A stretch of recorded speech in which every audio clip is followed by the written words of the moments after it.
It is this time of the year again. We need an update on German politics, because what is happening in Germany is nothing short of something that happens before a big revolution. So let me give you a quick update, and it all starts with a very simple poll. Here is the latest poll, the Sonntagsfrage, for German politics. This is based on a very reputable Insta-Meinungstrend, a very reputable polling organizer. And here is how it looks like. The AfD, the Alternative for Deutschland, the big no-no party in Germany, the far right as they call it, is now the biggest political party in all of Germany, and it's not even close. And the so-called conservatives, the CDU, CSU, they are calling themselves the Christian Democrats, and they are used to be the conservatives of Germany, kind of the Republicans. They are now at 24%. And if you know anything about German polling and history, politics post-World War II, that is a horrible, horrible number. And it's 4 percentage points behind the AfD. Now the SPD, the other traditionally huge party, these are the social democrats, the leftists. These are the Democrats. I will comment on this in a second, how the left looks like in Germany, if you don't count the CDU as left. They are absolutely destroyed. 14% is something no one would have dreamt of 20 years ago. The SPD and the CDU used to be the two big parties, the Democrats. The SPD is the Democrat equivalent, and the Union, the CDU, is the equivalent of the Republicans. Now the Germans also had the FDP, the Free Democrats, which are kind of libertarians. They are now nothing anymore. It's very unclear what they are, but they used to be the libertarians, the free market people, and they used to be the decisive little party that decided whether the SPD or the CDU rules Germany in coalition with the FDP. That is how it was all the way to the 90s. That is how German politics worked. Then the Grüne were introduced in the 80s. These are the eco people. And then the Linke, these are the communists. I'm not even kidding you, these are actual communists. So they are very clear what they want. They want the GDR back. They are actually the successor party of the SED, of the big, dictatorship party of the East German communist dictatorship. So they are literally the same people, but at least they are telling us the truth, and we will get into that in a second. Then you have the BSV, which is a special East German party, also interesting to observe. That is the situation. And this is not a new random poll. This is actually evolved over the last few months, where the AfD was at 26%, then 27%, now 28%. So they're rising. CDU is falling. And right now you have a government created or made up of the CDU and the SPD, a grand coalition, as they call it. Not so grand anymore. So we have to understand what is actually happening. How did we get here, and what does it mean for Germany? So first of all, we need to understand that the reason for this complete disaster, because don't get me wrong, like this is a disaster, is that Merz, Chancellor Merz, former BlackRock employee, he is now the least popular chancellor in the history of Germany. And Germany had some real bangers as chancellor, as you probably know. Maybe you know that. From 1933 to 1945, they had a specific guy who also used to be chancellor. He had much better numbers than Merz. And everyone else, even the worst of the worst, even Merkel had better numbers than that. So an unbelievable 13% of Germans are happy or satisfied with Chancellor Merz. Now, if you know anything about polling, look at Trump's approval rating. This is an approval rating, okay? If you think Trump has a problem, Trump's in the 30s, I think, because of Iran and everything. If you think Trump has a problem, look at this. 13%. That's completely unbelievable. And 85% of all Germans they asked here. And that is by Forza RTL Trend Barometer. So this is also a very, very serious, good polling shop. So 85% say we are not happy with Merz. That's unbelievable. These numbers are an absolute massive problem. And let me tell you just a few aspects, just a handful or less than a handful of main reasons what the problem right now is in Germany to understand what the greater context is and where we go from here. Okay, number one topic, of course, is the replacement of Germans through mass illegal immigration, but also maybe more importantly through mass legal immigration. Maybe they're equally important. No one knows the exact numbers because it's illegal, one part of it. So here's in a nutshell what's going on in Germany. Not very hard to understand. It's much more extreme than in the United States. All of Europe suffers from much more criminal migration than the United States. In the United States, the illegals are mostly, Southern Central Americans, Mexicans. A lot of them come to the United States to actually work. They are making it over the border, and I'm not apologizing for anything. I think it's very bad. You shouldn't be illegal. But people come to the United States and they tend to know they have to work. Some of them are gang members and criminals, but that's a tiny little fraction of the illegals coming to the United States. It is also a super tiny fraction of the legals coming to the United States. In Germany, it's very different. And we have to understand the difference between legal and illegal is not so much just the behavior of the migrants. It is also the behavior of the politicians and the administration in charge. Because the mad job that the German government did, especially the CDU, the Republicans of Germany, was that they legalized all the illegals. That is the great crime of Merkel, that she started this en masse. So basically, when you had massive amounts of completely undocumented Syrians coming over the border, for no good reason, by the way, because look at a map where Syria is, look at a map where Germany is, how do they even get to Germany? That makes no sense. No sense, right? So they legalized them all, so they're not necessarily illegal. But here you see the problem. Well, one of the problems, but that's the most apparent problem. Violent crime suspects. We are not talking about not paying your taxes. That's probably only Germans. This is violent crimes per 100,000 residents. Syrians, 1,740. So let that sink in. Percent are violent criminals. That's a very high percentage. And that's only the ones that are being caught, right? So that's a very high percentage. You cannot have a country like this. Afghanistan, same, 1.7%. In comparison to that, 163. So you're talking about a crime rate that is 10x and more, 11x, 1,100% in average over the German crime rate. And we also have to understand that when you look at the German statistics, of course, Germany made so many people citizens that we know, I don't have the latest statistic in here, but these 163 Germans, so-called Germans, that committed these crimes, so roughly half of them are also migrants, just with a German passport. So the real German crime rate is far lower than 163, because it's a normal country.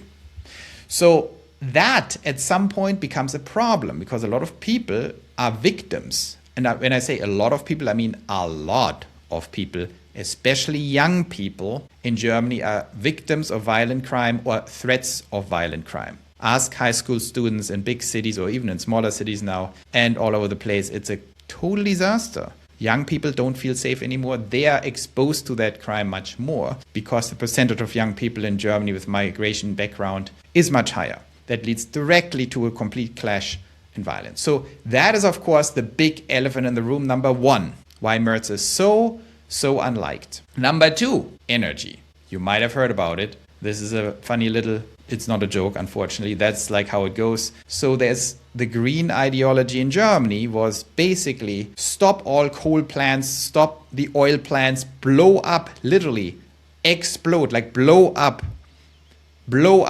the nuclear plants and stop the Russian gas. Allow the Americans and the Ukrainians to blow up our pipeline to Russia.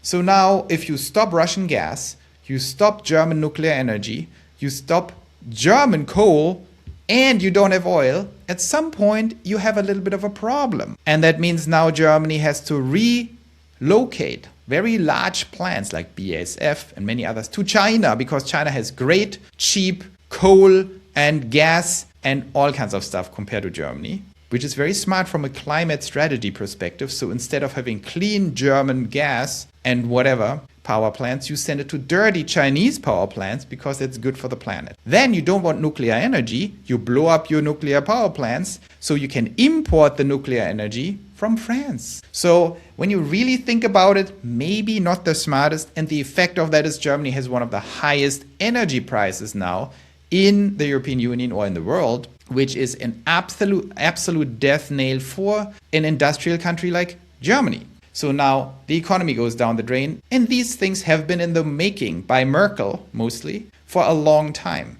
Dismantling a country's energy infrastructure cannot be quickly reversed. It can be reversed, but of course no one even tries to. So Merkel basically decided blow it all up, destroy it, and that has happened now. And now the repercussions of course become obvious to more and more Germans, and they're saying we don't like that. We like to have electricity. We also like to have industry and build stuff. The next big topic, of course, is war. So if you're in so much trouble, what is the default option? Of course, Merz and the ruling parties and the European Union says, why don't we just go to war? That would solve many problems. It creates a boom, the preparation for the war. We can manufacture all these weapons now. High energy prices, oh, forget it. We just focus the energy on weapons manufacturing. We have to attack the Russians at some point or defend us. Maybe with a proactive strike. That's how the best defense is offense. We know that. So Germany now plans to create the largest army in Europe by 2039. That is partially to distract from the problems, and it's partially, in my opinion, also a BlackRock play. It creates a lot of money. You know, it's very good if you own these stocks. And Merz is very adherent to his former boss or current boss. No one knows exactly. Larry Fink. So Merz, Chancellor Merz, was actually on the board. I think he was chairman of the board of BlackRock Germany. So he has very good relationships with Larry Fink, and Larry Fink loves this stuff for obvious reasons. So then Germany created a $100 billion special fund, which is a lot of money, by the way. $100 billion in Germany buys you much more weapons than $100 billion in the United States, like 10 to 20 to 30x. We'll get to this in a second. They're much more effective than the Americans in manufacturing weapons. So this is a lot of money that was all created by debt through Merz. So Merz was the guy who pushed that. That was his number one objective. Once he was in power, I think a week later, he pushed that through in a very dubious little trick in the Bundestag. And Germany now has all that money to spend on weapons and much more money to come. I think 500 billion in total. So great, congratulations. What could possibly go wrong? And I always make these jokes, right? The Americans, Silicon Valley and Trump, very funny. Silicon Valley, move fast and break things. You dumb little Europeans, you don't know how to do innovation. And then the Germans raise their hand and say, wait, what do you mean? We are also Europeans. And then Silicon Valley says, yes, you have to learn, not be so safety obsessed. You have to move fast and break things. And the Germans are like, move fast and break things. Move fast and break things. You mean move fast like lightning? Yes, exactly like lightning. And then break a lot of things? Exactly. And then the Germans are like, oh, wait a moment. That sounds like a lot of fun. I think we can learn to do that again. And Trump, of course, studied German history and came to the conclusion that the central problem of the Germans is they never want to spend enough money on weapons. So they told the Germans, you guys have to spend way more money for NATO and your armies. And the Germans said, sure, if you want us to do that, we're happy to do it. And so Rheinmetall, Merz went to Rheinmetall and told them, guys, it's time for your muscle memory. You have to build more weapons. And so now, most people don't even know that, Rheinmetall, the famous, for bad reasons, famous German weapons manufacturer, has now surpassed the United States in artillery shell production already. You know, no one even noticed. They just said, oh, let's just start to make a little bit more shells. I think they were at 70,000 artillery shells per year capacity a few years ago. And now they ramped it up a little bit. Now they're at 1.1 million rounds annually. And they are in full war preparation. Of course, if you're Rheinmetall, who can blame you? You have a stock to manage and you love this kind of stuff. And they plan to actually expand this by 20x, which to me sounds a little crazy. So they want to get to 20 million shells per year manufacturing capacity. Just to give you a feel, all of World War I was around 60 million shells. So in 3 years, you can repeat World War I. Congratulations. Because the Germans analyzed the situation and came to the conclusion, the big mistake of World War I was that we ran out of artillery shells. I don't share that assessment, but if you think that's the problem, we will solve the problem this time. So all of that leads to people saying, we don't want that. Wait, you're flooding us with migrants and you're making Germany completely un-German, unrecognizable and get me raped and killed on the street. I don't like that. Then you pull the plug literally on my electricity, exploding energy prices, imploding industry. That's very bad. Then we all get angry and you say, why don't we go to war with Russia and create a giant weapons manufacturing plan while everything else goes down the drain? You all get fired. Volkswagen goes down the drain. Tesla is destroying the German car industry and the Chinese too. You do nothing to help the Mittelstand. And so then you tell us to go to war? That's stupid. And of course, then Germans complain. And guess what happens next? When you complain in Germany, you go to jail. Because Germany has hate speech laws. So if you say anything against the government, you are in big trouble. And you see here the world's worst countries in terms of online freedom. If you say hate speech things, meaning if you dissent with the government. Of course, we know the world's worst country is the United Kingdom. Not a secret anymore. They are going completely unhinged. Then you have Belarus, which is kind of a dictatorship. You know, a Putin-obedient kind of dictatorship. Putin, not that bad, 400. But number 3 in the world, not as bad as the UK, but number 3 in the world is Germany with 3,500 people arrested for thought crimes. So that is very bad and it's growing. So you have these problems, then you arrest your people. And the funny thing is, very German thing, then people see this here on X and of course say, this is fake news. Where are these numbers even coming from, right? And then I did this for you, the fact check. There's actually a fact check on this thing, right? Fact check on this thing where ARD, so this is the government public broadcasting service, which is very big and very powerful in Germany. They said, oh, questionable graphic about arrests are circulating. That's horrible. So let's go to the bottom of that and show people how good Germany is. We would never arrest people. This is completely wrong, right? This is not completely wrong. It's highly questionable. So this guy here, the little government guy, looks into this and says, this is actually not true. That UK is 12,000. Who knows about UK? Then Belarus and then Germany with 3,500 arrests. And many authoritatively led countries in this graphic are actually behind Germany in this graphic. That can't be true. So we dug deeper. We, the government people, of your government media telling the truth, of course, we asked the FBI equivalent, the BKA in Germany, what's happening, and the BKA says, whoa, this is actually not true. This is not true, and here's why it's not true. In 2023, we only opened investigations in 8,011 cases for propaganda crimes. They have a word for this. Let that sink in. Germany has propaganda crimes. Ooh, that sounds great. So the FBI of Germany says we only opened 8,000 investigations against citizens for propaganda. So you can't make propaganda. What is propaganda? Propaganda means you say something they don't like, literally. And of course they will, oh, well, this is like Nazis and stuff. But what does that even mean? I will tell you some stories in a second what that means. So in total, open investigations are currently 5,161 citizens are being investigated criminally for propaganda delicts, like propaganda crimes. Arrests are not part of the statistics, so this is not true because we only investigate 5,161 citizens for propaganda right now to put them in jail, potentially. And we can't tell you how many we arrested because unfortunately we are not counting that. We don't know. Could be 5,000, could be 2,000. No one knows. Therefore, this here is fake news. That's German logic, right? They say, well, it's fake news. It is totally fake news that we are investigating. It's totally fake news that we arrested 3,500 people because we only investigate criminally 5,100 for thought crimes, but we can't tell you how many we arrested because nobody knows. So that's happening, and that makes people unhappy. That is why people don't like Merz. And so what is happening now is very, very interesting.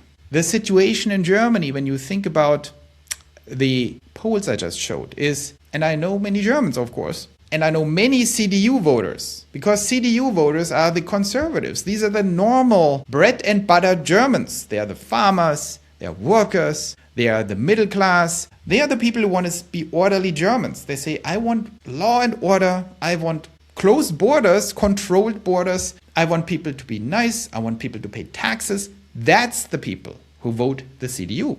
Because it's just the conservative party. These are the normal central bread and butter, the spine of Germany. But unfortunately, the CDU keeps betraying them in the worst possible way, in the absolute worst possible way. And the AfD is basically an alternative CDU. They are basically saying the exact same things.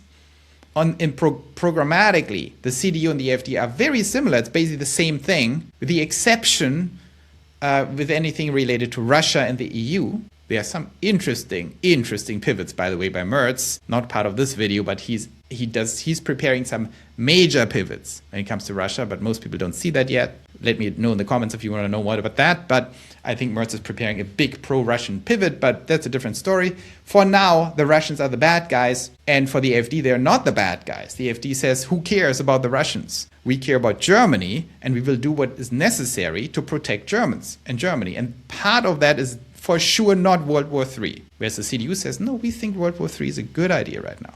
But outside EU-related and Russia-related strategies, the AfD and CDU are effectively the same thing. The only problem the CDU has is that no one trusts them anymore because they lied. They did the exact opposite of multiple things on migration, on debt, and creating more debt for Germany. They lied about it and did the exact opposite, so now people are a little mad. The strategy in Germany of the established parties is to say, well, the AfD might sound very good and they might tell you they want exactly to do what we promised to do, only without lying.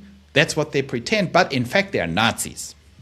They are far-right extremist Nazis. That is the narrative that a lot of Germans still believe, especially CDU voters. They think the AfD is somehow extreme. Now the problem is the AfD is just not extreme. So there is a disconnect. So there is no evidence.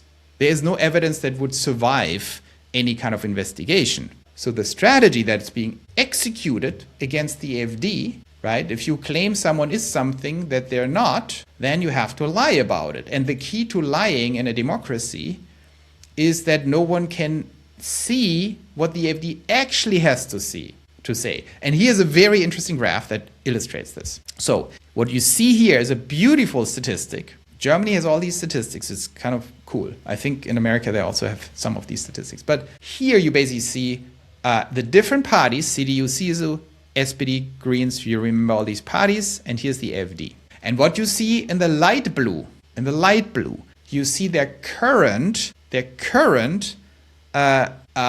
share of the parliament. How many seats do they occupy in the parliament? Because of the last election. This has completely changed now, by the way. Here you see how much they imploded, because in the last election, CDU, CSU got 40%. Now they're 24%. They have been cut in half, but that's a different story. Right now they have 40%. And the dark blue, wait, where do you see this? The dark blue, Sitzanteil Bundestag. No, you see, it's the other way around, sorry. The dark blue is the percentage. So they had 33% in the last election. And the light blue, 33% for the CDU, 20% or 19.1% for the SPD, here 10.2% for the Linke. That is the share in the Bundestag, in the parliament. So the CDU has 33% of all the seats in the parliament. The SPD has 19.1%. That's barely enough to form a coalition and have the majority, right? The light blue is the actual percentage in appearances in the government public media, which is the majority media in Germany, funnily enough, ironically. So they still have the largest market share, ZDF and ARD, the two big TV stations that are government operated. And they still have a majority in the market. Well, not majority, they have the largest share. And here the light blue tells you how often, how frequent people from that party appear in public TV shows. And you would expect these things to correlate in a democracy, right? A party that has 33% should appear 33% of the time also in talk shows. A party that has, let's say, 10%, like the Linke, should appear 10%. And a party that has 0, like the FDP, should appear 0, maybe. Well, you could argue, maybe give them a little bit of time. And you see the little problem with this graph, okay? You see that all the established parties, CDU, SPD, and Grüne, they get approximately a little bit more than their fair share. You see a party that is hated and marginalized a little bit, Die Linke, because they're freaking communists and say they want to dismantle and destroy Germany. But still, in a democracy, I would give them 10%. If 10% of Germans want to dismantle and destroy Germany, you should be heard about that 10% of the time because it's a democracy. But now look at this. Look at this. Do you spot a little problem here? The AfD has 24% of all parliament seats from the last election. Now they're 28, if there would be elections today. And they only get 2.8% of showtime. So this is a blatant and extreme boycott and sabotage of the AfD. And of course, there's circular reasoning, right? The public broadcasting, well, they're Nazis. We can't let them speak. And the AfD says, but we are not Nazis. We say all the time, we want to protect Jewish citizens, for example. We want to be very nice to everyone. We just want to kick out all the illegals and we want to punish crime so the criminals can't keep killing Germans. That's not Nazi talk, that's normal talk, okay? And they clearly, of course, say Nazis are bad, obviously. So the AfD says, you're just lying. And then the public broadcasters say, well, we wish we could listen to you, but since you're Nazis, we can't listen to you and we can't show your opinions to people. And the AfD then says, but we are literally not Nazis. That's why we want to talk to people so they understand what we actually want. And then they say, sorry, since you're Nazis, we can't let you speak. So it's circular reasoning of the worst type. It's also a complete violation of course, what these things are designed to be, because they're public broadcasting services that can't be biased. Do you think you have a bias? And by the way, it's also a bias against the Linke. Look at this. And because it's not even close to the bias against the AfD, but this is completely ridiculous. As a side note, Die Linke, the BSW, and the AfD are the big East German parties, by the way. So what you're seeing also, which explains a lot of East Germans being pretty angry about the whole situation, it's not just a complete, blatant, insane discrimination against the largest party in Germany now, the AfD, complete discrimination and boycott. It's also a boycott of the Linke. It's also a boycott of the BSW to some extent. In short, it's a boycott of East Germany. So the East Germans are still not seen as equivalent by these established parties, which is very bad. It's just very bad and outrageous. So these are all reasons why people are angry.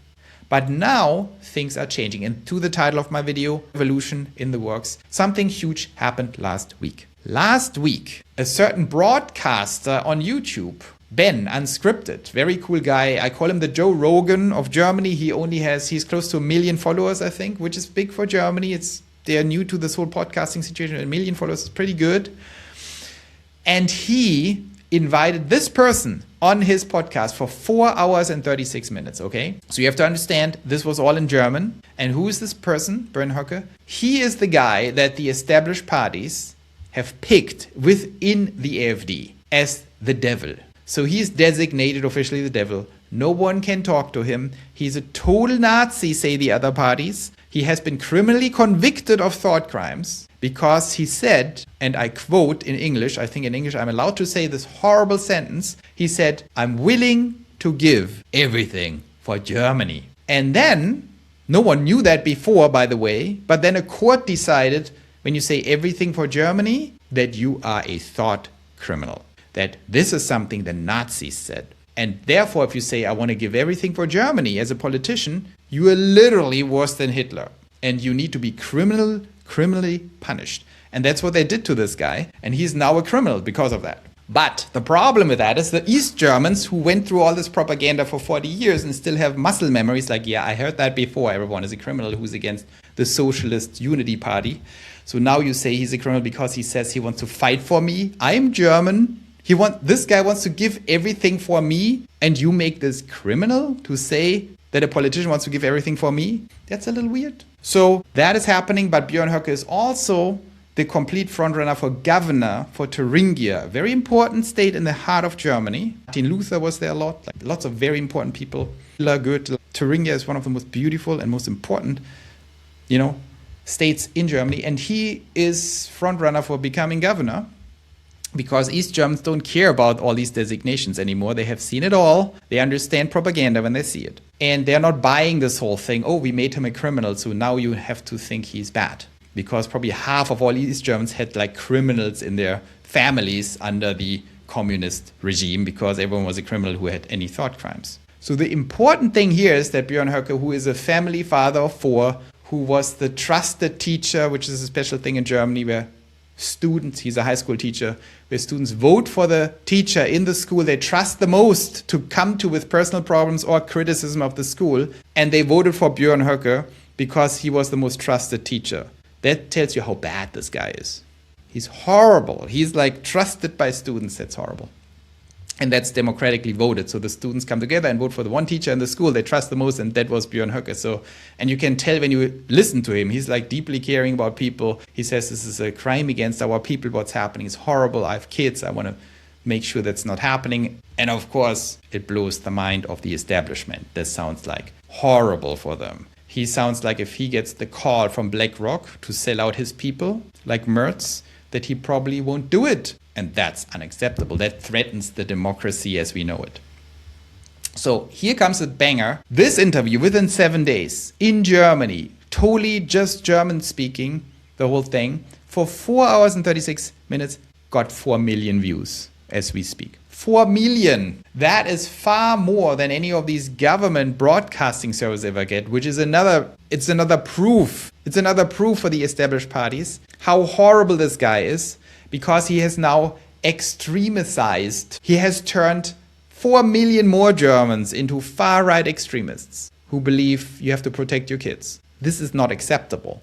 This is unhinged, right? So now they're going all out and saying this has to stop, but it might be too late. It might be too late. And there's this theory, that is the brink of revolution situation. I call it the 30-20 breakpoint theory. And this theory is, there is some kind of a breakpoint. Let's go back to the survey in the beginning, the poll. The breakpoint theory of this whole thing is that if the AfD ever gets over 30%, right? Where's this thing here? If the AfD gets over 30% and the CDU goes under 20%, that this is a complete dam breaching inflection point. Because then the AfD is so much bigger than the second largest party. The CDU is so in shambles. And so many Germans now openly support the AfD at 30% that the entire narrative that the AfD is far-right extremist becomes a problem. It becomes a problem because it's very hard to uphold this theory, right? You know the joke with the driver on the wrong part of the street, Geisterfahrer in German, but in I think in American English you call them the wrong way driver. If you listen to the radio, you're on the I-95 or something up to San Francisco and you get the radio and you're the driver, you're sitting in your car and says, be cautious, there's a wrong way driver on the I-95. And then you look out of the window of your car and say, one, there are thousands. You get the joke. So once we hit 30% here, all the people who say these are far-right extremists will slowly maybe start considering maybe I am the far-left extremist. Maybe the people who say open the borders and eliminate the German people are the extremists. And all the people who say the AfD is literally like Hitler, it's very hard to uphold that narrative when 30% of the entire electorate openly support it. Because at that point you're saying like, I know all these people, no one likes Nazis, no one speaks, evil stuff. If all these people vote for the AfD, maybe they're not Hitler. And then maybe you do the unthinkable and start watching the interviews with the AfD people. And then maybe you realize if the leader of the AfD is a lesbian who doesn't even live in Germany because he can't deal with it anymore and has like a Sri Lankan girlfriend, that they're not Nazis, right? Because the Nazis would not be lesbians with Sri Lankan girlfriends and live in Switzerland. So, this doesn't hold up at deeper investigation. And so now we have the situation that we are getting very close to this moment here. This is the emperor's new clothes, where we have an elite in Europe, in the UK, to some extent in the United States, but the United States is more complicated, much more big and complicated with all kinds of additional facets, so it's not really comparable. But in Europe, when you go to certain countries, from Macron to Starmer to, of course, Germany, and Germany is the worst in terms of popularity and approval ratings, Merz. It is clearly happening what we read in the Emperor's New Clothes in this amazing fairy tale, where the people are running around that lead these countries, and they are naked. They are morally naked. They are track record naked. They have the most devastating track record of all, especially the CDU. The others we don't even have to test. The Greens blowing up the power plants. Was that a good idea? Now preparing to attack Russia. Is that a good idea? They would say, oh, Joe, fake news. We don't want to attack Russia. We just want to create 20 million artillery shells and put all the weapons at the border and then decide if a preemptive strike makes sense. Sure. So they want to do all these things and keep the migration up and make all the migrants German citizens, so they can say, look, the Germans are also becoming criminal. It's not the migrants. All these outrageous, insane things are not normal. They are extremist policies. And pointing at the AfD and saying they're the extremist will break down, and we will have that moment coming up very soon. Maybe we are already in that moment, where suddenly the entire population, some little boy at the parade says, what are you talking about? These people are naked. They are horrible people. I know a lot of young people in Germany too, and they already got it. They said, this is a joke. Is that a joke? This whole thing is a joke. And so that moment is approaching very quickly. And the theory is, once the AfD hits 30%, it could be a complete rush. It could be a complete wash. It could be a complete landslide all the way up to 50%. And I think that theory is very, very possibly true. So it's not going to be, it took a year from getting from 20% to 28%. It's not going to take 10 years to go from 30% to 50%. It might be half a year. It might be rapid. And especially if other things are happening that I'm predicting about the timeline ahead, that is more a macro perspective. Let me know if you want to hear more about that in the comments. I don't know if you are up for more political analytics videos like that or commentary. Hey, on this channel, we do something very important. We deeply analyze, understand, and predict capital, AGI, and politics. Not just to beat the markets and make a lot of money, even though that's important, but also to build a new society and make the future good for all of us, the pioneers. If you want to help me on this journey, you can do that by doing a very simple thing. Like and subscribe. It helps me a lot. Thank you so much for your support, and let's get back to the video. We have a lot of critical things coming up. The Merz coalition is at the brink of explosion, so they're probably not going to make it much longer. The question is, will that be 2027 or 2026, this year, the implosion, which would lead potentially to a minority government, which then also implodes, or it will get us new elections.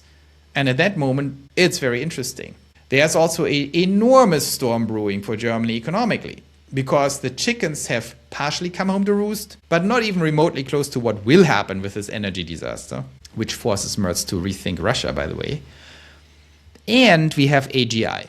We have the AI storm coming, and Germany is mostly blind to it. I don't know why, but they're mostly blind to it, and they will get hit harder, much harder than the United States, because the entrepreneurial flexibility is much lower in Germany. So if everyone loses their job, in America, it doesn't even affect unemployment, because everyone is just going to start for their neighbors or something to work a little here and there, not appearing in the unemployment statistic or starting some company.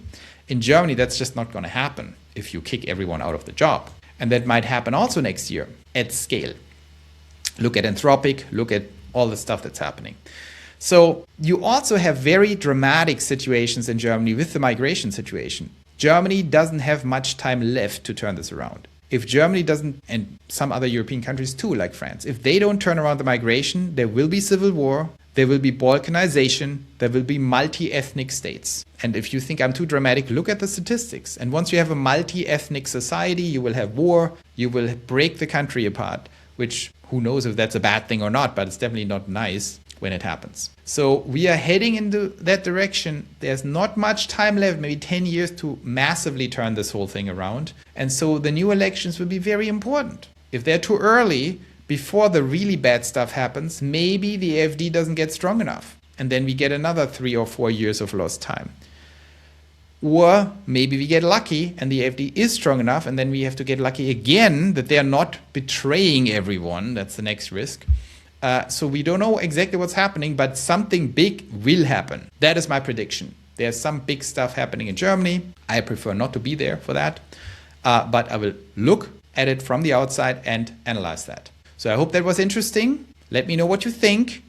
I want to do a little bit more of these videos because it is important for Pioneer Lands. It is important to see on the ground what's happening because Europe is and remains incredibly important for the Western world. If Europe gets destroyed, we all have a problem. If Europe gets strong, it's going to be very good for the United States, for Canada, for Australia, and so on. So let me know your thoughts and see you next time.